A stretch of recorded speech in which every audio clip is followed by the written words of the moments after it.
Assalamualaikum warahmatullahi wabarakatuh. Alhamdulillah pagi ini teman kita hadir kembali. Kita tuh kan ada saya, ada Kevin seperti biasa di program Obsesi obrolan sehat sahur dini hari bersama dengan RSU Muhammadiyah Ponorogo. Apa kabar? Semoga semuanya baik-baik saja, bisa menikmati pagi hari dengan sebaik-baiknya apapun kondisi Anda semuanya ya. Saya selalu berdoa semoga Anda diberi kebaikan, semoga Anda diberi kesehatan, kenyamanan, kemudahan sehingga bisa menjalankan rangkaian ibadah puasa ini dengan sebaik-baiknya ya. Satu saja pesan saya, barangkali cuaca mungkin agak sedikit banyak terjadi perubahan, jadi jaga kesehatan sebaik mungkin supaya kita nanti bisa melewati Idul Fitri dengan sebaik-baiknya. Itu saja. Vin, sehat Vin? Alhamdulillah sehat Pak Ari. Iya, Saya selalu sehat kalau menemani Pak Ari. Iya, saya sama. Saya juga selalu sehat kalau menemani Vin. Ya, Vin ya. Alhamdulillah ini semua juga untuk teman-teman semuanya ya, Vin ya. Dan semoga sedikit yang kita berikan, sedikit yang kita sampaikan ini bisa memberikan manfaat yang besar lah buat siapapun ya. Satu lagi teman, saya ingatkan teman-teman semuanya, kalau mungkin kelewatan pagi ini tidak menyimak kita atau pagi-pagi kemarin tidak menyimak program di Obsesi, silakan teman-teman bisa buka channel YouTube-nya RSUM maupun di channel YouTube-nya Gemasri FM ya. Insya Allah kolaborasi ini akan menjadikan Obsesi bisa memberikan manfaat yang lebih besar untuk masyarakat dimanapun Anda berada. Kita dari Ponorogo loh ya. Saya khawatir ini dari mana ya siaran ini, gitu ya, kita dari Ponorogo. Yang mendengarkan di Gemasri kan tapi dari mana-mana. Iya, betul. Kemarin itu ada yang sempat WA ke kita, nah itu juga sempat menanyakan, dikira mungkin tidak di kita karena dia nontonnya di YouTube kan. Nah itu, dikira dari mana ini, nah gitu. Oke. Itu ya. Pagi ini kita dengan siapa ini, Vin? Ini dengan narasumber yang sangat spesial ya Pak Ari. Iya betul. Ini kecintaannya anak-anak ini. Kecintaannya anak-anak. Ada Dr. Rivia Indrayani, dokter spesialis anak di RSU Muhammadiyah Ponorogo. Oke, assalamualaikum dokter. Waalaikumsalam. Kabar baik, kabar sehat. Saya sudah lama tidak bersama dengan Dr. Rivia. Saya dulu masih sempat di awal-awal beliau saya masih sempat sering bersama dengan Dr. Rivia. Tapi udah lama banget sekarang udah tidak ini. Oke, sehat dok ya? Ya, alhamdulillah. Alhamdulillah. Oke, tema kita masih ini sih? Ini jadi untuk belajar berpuasa untuk anak-anak ya. Oke, nah itu tema yang kayaknya menarik untuk kita cermati karena kelihatannya bukan problematika sih, sebenarnya persoalan anak itu akan selalu menjadi menarik buat kita semuanya. Oke, Dr. Rivia, sebelum ke itulah saya pengen dikit-dikit lah soal peranaan, gak enak banget ya peranaan itu ya. Soal anak ini dok. Nah, apa sekarang yang tren yang lagi dok ya di puasa kayak gini, apa ini yang tren yang mungkin berkunjung ke Dr. Rivia? Ya. Kalau saat ini mungkin karena ini ya cuacanya memang seperti tadi diungkapkan ya, lagi perubahan yang tidak menentu, kadang-kadang panas, kadang-kadang dingin, ini lagi susu-susunya nih kayaknya. Kalau waktu kayak gini ini memang lagi banyak virus flu. Oh gitu ya dok ya, jadi standar umum ya flu, pilek, batuk itu pada anak-anak ya dok. Kalau yang ya ini masih berlanjut sih, tapi 2-3 bulan yang lalu mungkin banyak ditemui gondong. Ya. Mungkin kalau zaman saya, mungkin zaman penjenengan juga, itu sudah sering sakit gondong. Habis itu sudah berhenti. Ya mungkin karena ada imunisasi dan semuanya berhenti. Tapi ini kok muncul lagi, penyakitnya ya. Terus ya kalau batuk memang ada ya. Terus ada ya dok. Kalau anak-anak itu. Terutama di peralihan cuaca. Kalian cuaca ya. Tapi itu hal yang wajar ya dok ya. Tidak ada yang perlu ditakutkan lah, paling tidak seperti itu. Atau perlu ditakutkan ini? Perlu diwaspadai. Oh diwaspadai, bukan takut ya, waspada ya. Ya karena kan batuk kan juga macam-macam ya Pak. Ada yang sampai yang berat, ada yang ringan. Pada anak-anak, apalagi anak kecil bisa sampai sesek dan sebagainya, itu yang perlu diwaspadai oleh orang tua. Untuk mereview saja dok, kata anak itu biasanya sama umur berapa sih dok yang berkunjung ke Dr. Rivia? Oh iya, Kalau kita berkiblat pada WHO gitu ya, namanya anak itu sampai 18 tahun itu masih gitu? dalam anak. Cuma kalau di rumah sakit memang ada beberapa ya, ada yang menerapkan sampai 14 tahun, ada sampai ini. Gitu. Oh itu masih ruang lingkupnya Dr. Rifia ya? 18 itu masih ruang lingkupnya? Masih. 18 itu SMA loh? Ya itu kan masih anak, makanya masih kalau sekolah bajunya masih sama. Iya, anak SMA. Anak SMA. Kan nyebutnya begitu. Kalau yang sudah kuliah kan mahasiswa itu sudah dibiarkan lah, masih sudah bisa menata dirinya sendiri. Kalau yang anak itu masih dipandu-pandu, jadi mulai dari seragamnya masih di ini kan, namanya juga anak SMA lagi ya sebutannya. Anak SMP, anak SD, masih anak Pak itu. Tapi kalau di rumah sakit sendiri sampai 14 tahun Pak Ari. Oh saya enggak. Iya kan, kalau di ruang anak itu sampai 14 tahun kalau di rumah sakit. Gitu. Masih ada Dok, nyun sewu nih Dok, ini kita santai aja Dok ya. Iya. Masih ada nggak ini yang usia SMA gitu periksa ke Dr. Rifia? Ada nggak? Member mungkin ya. Oh member Ya ya? kadang-kadang kan karena sudah sejak kecil Iya, ya, makanya, karena udah udah gede kenal nih. gitu ya. Suka Dia mesti malu lah ke Dr. Rifia nih. biasanya ya Masih- keluhannya begitu, malu masa yang lain bayi ini kok aku saya begitu. Apalagi anak sekarang kan ini ya apa pertumbuhan mungkin karena ya memang sekarang Iya, sudah ini betul, itu betul. SMP SMA itu sudah bednya sudah tinggi-tinggi kan. Iya, Jadi iya. suka bednya juga agak cukup. Soalnya bednya ukuran anak-anak. Ukuran anak-anak. Jujur. Karena memang tinggi-tinggi ya, sekarang kan memang tinggi-tinggi ya. Karena mungkin kecukupan gizi dan sebagainya Kenapa ya? ya. Zaman saya kok enggak tinggi-tinggi. Karena masuk yang dulu mungkin Mbak ya, masuk saya. Anak sekarang wah tinggi-tinggi Mbak. Apalagi ini nanti mungkin kedepannya ada ini ya, ada apa ini? Car Free Day dan sebagainya. Mungkin ada semacam olahraga untuk anak-anak kesadaran olahraganya lebih ketimbang anak-anak yang dulu. Dengan olahraga kan mesti akan memacu Iya, gitu. iya. Nah, kan terus Pak Ari ini mungkin dulu suka olahraga. Ya suka olahraga, betul. Saya itu masih nggak kelihatan tahu soal bednya yang nggak cukup tadi ya. Oke. Dok, ini gini Dok. Emang katakanlah oke lah SMP, SMA itu sebenarnya masih ruang lingkup Dr. Rifia. Itu emang secara fisiologis apakah mereka memang masih sama Dok? Secara apa Iya. ya? Dengan masih terkategori anak-anak maksud saya gitu. Dengan problematikanya maksud saya. Rata-rata masih sama, cuma Oh, gitu kalau ya? untuk yang anak-anak SMP, SMA itu bisa dikatakan hampir tidak pernah sakit lah ya. Maksudnya beda dengan bayi gitu ya. Bayi itu hampir yang setiap iya, bulan iya. masih Betul, betul. sakit, batuk, Batuk, pilek, nanti kenalan makanan waktu MPASI, diare, Betul, banyak betul, masalah betul, lah ya betul, mungkin betul. ya. Oh, iya. Kalau yang SMP, SMA itu kalau Relatif ya? pusing-pusing minum pil satu udah sembuh lah. Maksudnya jarang yang sampai berobat lah gitu udah bisa. Atau mungkin minum obat yang terjual bebas pun sudah baik. Oke. Itu usia termasuk usia muda yang kuat-kuatnya lah ya sampai umur 40 tahun.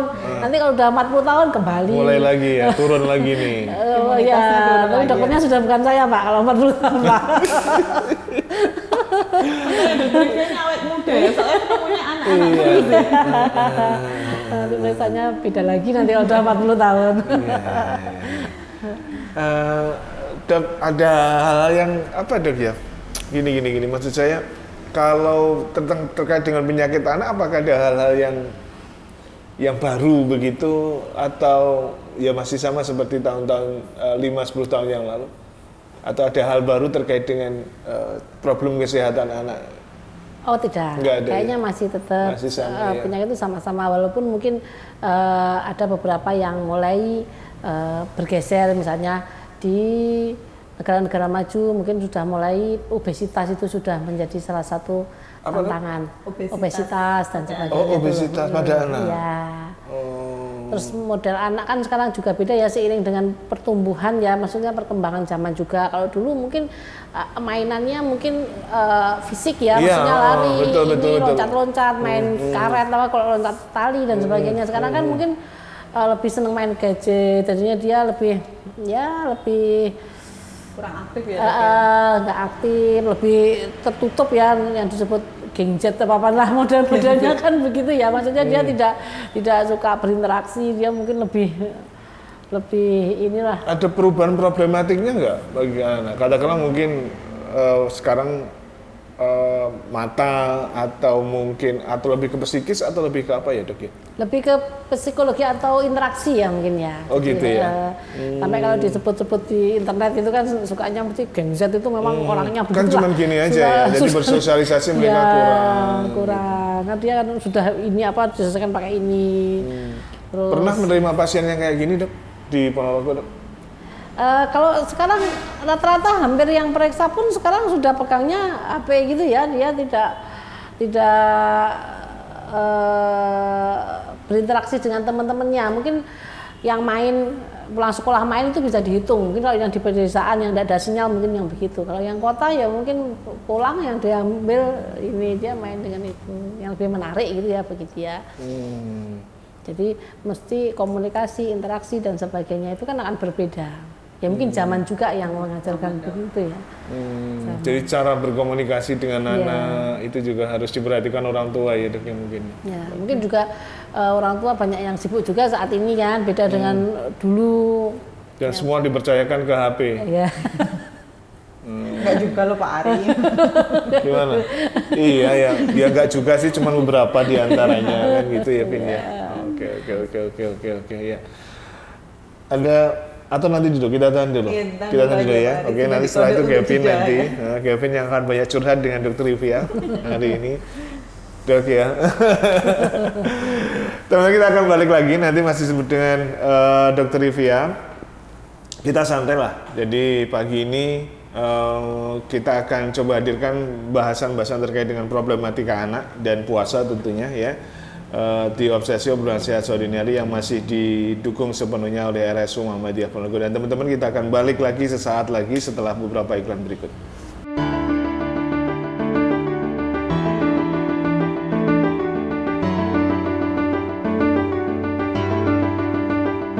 Kita balik lagi masih di Obsesi Obrolan Sehat Sahur Dini Hari dari RSU Muhammadiyah Ponorogo pagi hari ini, dan kita masih juga bersama dengan Dr. Rivia Indrayanti SPA, dokter spesialis anak dari RSU Muhammadiyah Ponorogo ya. Dan saya juga masih bersama dengan Kevin. Ya Pak Ari.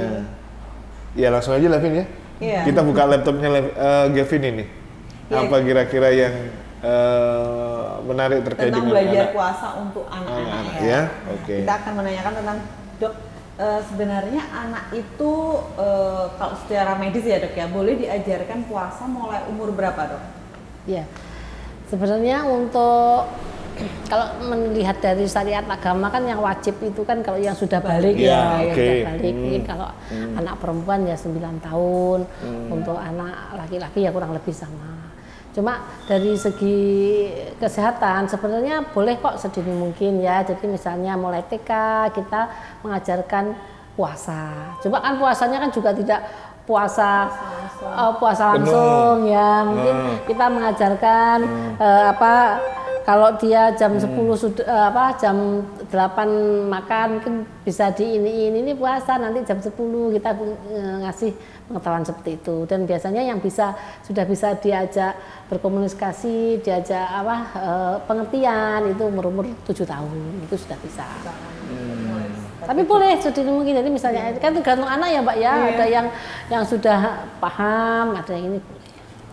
Sedini mungkin itu boleh ya dok ya.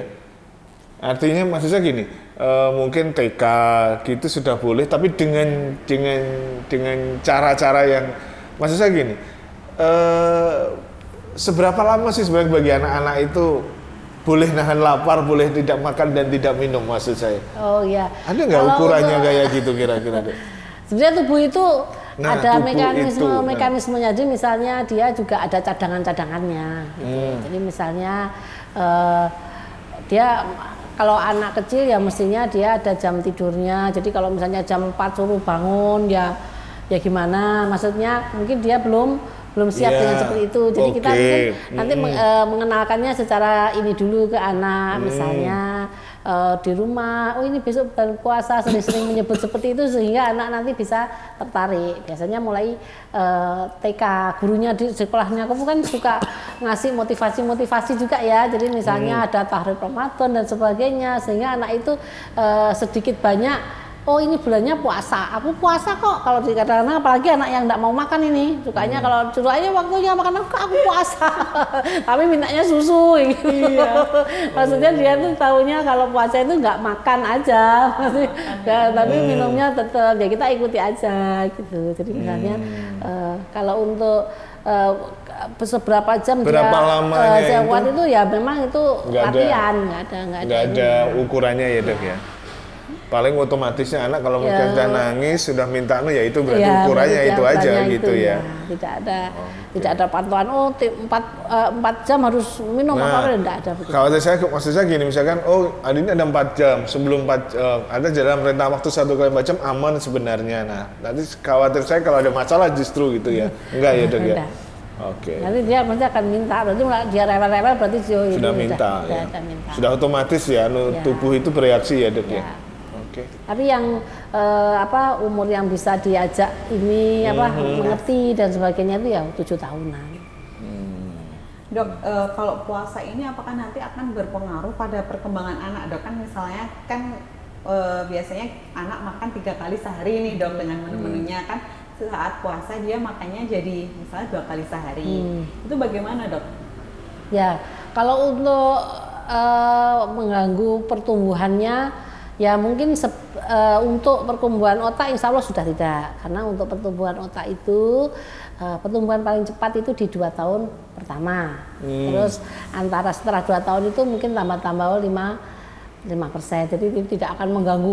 Oh kalau puasa nanti jadi nggak pinter itu enggak ya, enggak. Oh enggak. Wah, bagus ini. Oke. Tidak akan menyebabkan pertumbuhan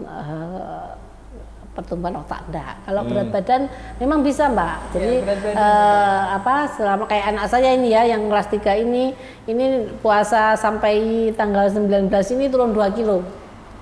Nah itu Dok, anak kan berat badannya kadang ada ya Dok yang ngepres gitu terus tambah puasa tambah kurus ini nanti. Tapi nanti kita lihat setelahnya itu nanti kalau anak akan kembali kok, anak gampang kembali juga. Atau mungkin Dok tips-tipsnya anak berpuasa tapi berat badannya nggak turun nih Dok. Ya, untuk orang tua yang anaknya berat badannya ngepres ini Dok ya. Ya nanti mungkin orang tuanya bisa tetap menyediakan suplemen khusus. Jadi kayak misalnya waktu sahur dia tetap 4 sehat 5 sempurna. Jadinya maksudnya ada susunya, tetap menunya kalau bisa ada proteinnya, seimbang lah, diet seimbang gitu. Terus nanti kan waktu buka juga gitu. Atau perlu makan 3 kali mungkin Dok? udah ya tetap. Nanti perutnya udah penuh Mbak itu. Ya. Jadi justru itu nanti bisa melatih anak juga. Oh ini belum boleh ini dia menahan diri juga. Makanya kalau umur di atas 7 tahun gitu dia bisa diajak komunikasi. Belum waktunya ini udah mau ini sampai ada yang buka-buka kulkas itu. Dia panas ya. Diam-diam minum Dok kalau saya dulu. Ya, tapi kalau sudah kecil udah masih begitu mungkin Mbak. Tapi kalau sudah SD gitu mungkin dia akan sudah tahu. Ya. Dok, dalam kondisi seperti apa nih Dok, orang tua itu harus aware dengan tanda-tanda kalau anaknya ini kayaknya udah nggak bisa puasa lagi nih, harus dibatalkan aja, dalam kondisi seperti apa Dok? Ya kalau kurang ini misalnya ada dia panas gitu, terus panas Dok? Iya, misalnya dia gitu? Kalau panas itu kan ada beberapa kemungkinan ya Pak, mungkin karena memang dia ada mau sakit. Kalau selama dia masih enjoy aja gitu ya, insya Allah masih baik. Jadi insya Allah boleh jadi anak kecil diajari puasa tuh boleh. Oke, misalkan katakanlah gini, Vin. Saya ini garis bawahi aja loh, Vin ya. Oke, saya sudah agak saya. Ya Pak Ari mungkin. Iya, anak-anak udah gede-gede banget. Pengalaman mengajari anaknya puasa. Udah lewat juga sih. Sudah lupa ya. Sudah lupa betul. Jadi misalkan anak katakanlah merengek, sudah mulai merengek, nah itu agak ditahan misalnya 1 jam itu masih boleh ya Dok ya? Ya boleh. Jadi apalagi kalau sudah SD nanti ditahan dulu sampai ya jam 12. Boleh ya, boleh ya. Dan itu safe gitu Ya maksud saya. safe ya. Nggak masalah kan? Tidak masalah, ditahan Oke. dulu. Itu yang kedua, ternyata itu tidak berpengaruh pada apa namanya? Tidak ada perkembangan pengaruhnya, otak. tidak ada Jadi kan pengaruhnya. aman, Iya, jadi tetap aman aman. lah. Jadi mungkin agak sedikit dalam tanda petik dipaksa lah mungkin iya, ya. Mungkin itu sesuatu yang apa, bisa diperhatikan. Ya. Tapi anak-anak sekarang pinter loh. Kalau yang mungkin yang ada rumahnya ada fasilitas AC-nya gitu, dia mulai jam 10 tuh udah masuk kamar, Iya. pendinginan. Biar nggak biar nggak dehidrasi. Iya. Iya, betul. Mungkin yang nggak punya AC sudah jam 12 siang itu Kipas angin. mandi gitu-gitu. Pas saya tak tanyain, iya dong jam 12 udah minta mandi, panas mungkin ya badannya. Tapi dia karena SD kan sudah malu sama gurunya, sudah malu sama temennya, jadi pulang sekolah pengennya mandi. Tak tanya, kalau saya suka tanya gitu. Betul. Iya, itu Ada yang itu upaya lah, itu ya, upaya. ya kan?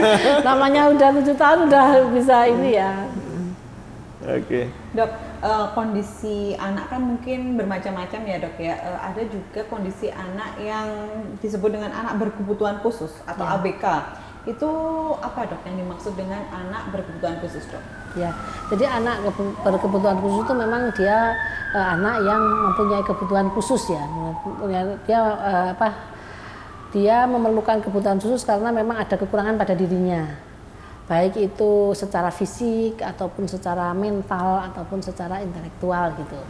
Jadi misalnya ada beberapa anak yang ditakdirkan misalnya dia tidak bisa melihat, itu kan termasuk kebutuhan khusus, dia tidak bisa melihat karena fisiknya memang kurang. Misalnya dia tidak bisa mendengar, atau mungkin ada beberapa yang ada kecacatan di tubuhnya, gitu dia tidak bisa, dia butuh pendampingan khusus, atau mungkin secara mental gitu ya. Jadi dia misalnya dia dilahirkan misalnya IQ-nya tidak terlalu tinggi, jadi dia untuk memahami mengerti orang, mengerti perintah, mengerti belajar itu susah bagi dia gitu. Jadi ataupun yang gangguan interaksi komunikasi. Jadi ada beberapa yang kekurangan pada dia yang ini memang bisa mengganggu perkembangan dia, pertumbuhan dan perkembangan dia karena ada beberapa kekurangan tadi.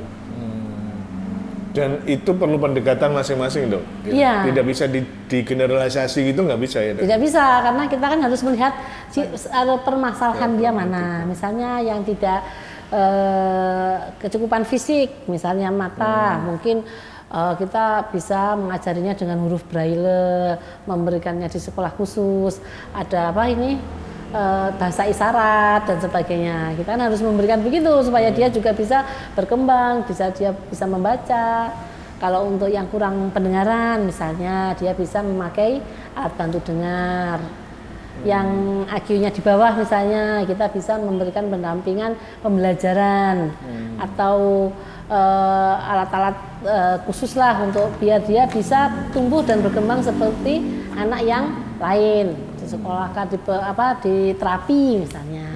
Untuk yang interaksi sosial kita juga bisa seperti anak autis dan sebagainya, itu kita bisa memberikan terapi khusus supaya dia bisa lagi berinteraksi dan berkembang seperti anak-anak yang lain. Gitu.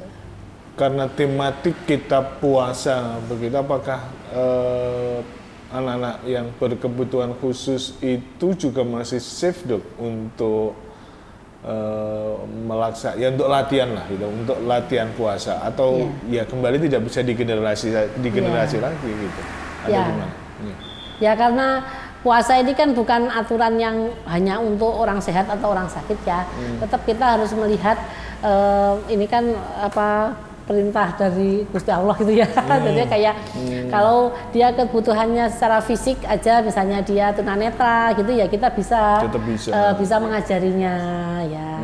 Ya dengan tetap seperti anak yang lain, jadi kita sudah mengenalkannya sejak dini. Mungkin ada memberi pengetahuan dulu kalau ini memang kewajiban.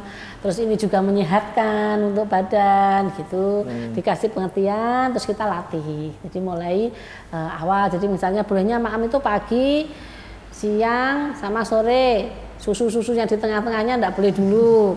Diolor sampai nanti kalau sudah duhur misalnya. Terus kalau yang pendengaran juga sama kayaknya ya, untuk tuna ini juga sama. Tapi mungkin yang IQ-nya rendah dan sebagainya, mungkin kita bisa tidak menyiapkan dulu di jam-jam makan dia misalnya.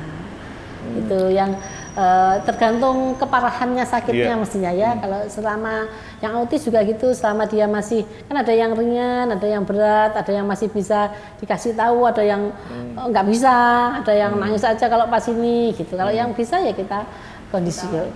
Insya Allah, jadi intinya barangkali apapun kondisinya, insya Allah meski berkebutuhan khusus, insya Allah secara fisiologis masih safe lah, saya aman ya dok ya, aman. untuk menjalankan ibadah puasa, meski dengan segala plus minusnya dilihat situasi dan kondisi masing-masing anak ya. Oke. Dok, lingkungan keluarga atau dukungan seperti apa yang dibutuhkan anak-anak berkebutuhan khusus ini, dok? Sebentar Vin, sudah ada tanda silang ini di depan saya. Anda ditahan dulu ya pertanyaannya, diingat-ingat dulu pertanyaannya, nanti ditanyakan dengan Dr. Livia, dan insya Allah kita bisa ketemu lagi ya dok ya. Di besok insya Allah kita masih bersama dengan Dr. Livia ya di program kita di Obsesi ini, dan insya Allah Dr. Livia juga sudah siap menemani sahur kita seperti pagi hari ini ya. Sebelum kita akhiri, saya ingatkan terlebih dahulu teman-teman semuanya, jadi segeralah nikmati sahur Anda pagi hari ini, dan jangan lupa untuk berdoa untuk melaksanakan ibadah puasa esok hari ya. Semoga melalui ibadah puasa kita selalu dalam ridha Allah Subhanahu wa taala. Ya Vin, kita pamit dulu Vin ya, untuk pagi hari ini. Dr. Livia, matur sembah nur rawuhnya. Besok nanti kita tunggu lagi untuk bisa hadir lagi di Obsesi Obrolan Sehat Sahur Dini Hari, didukung sepenuhnya oleh RSU Muhammadiyah Ponorogo. Assalamualaikum warahmatullahi wabarakatuh. Waalaikumsalam warahmatullahi wabarakatuh.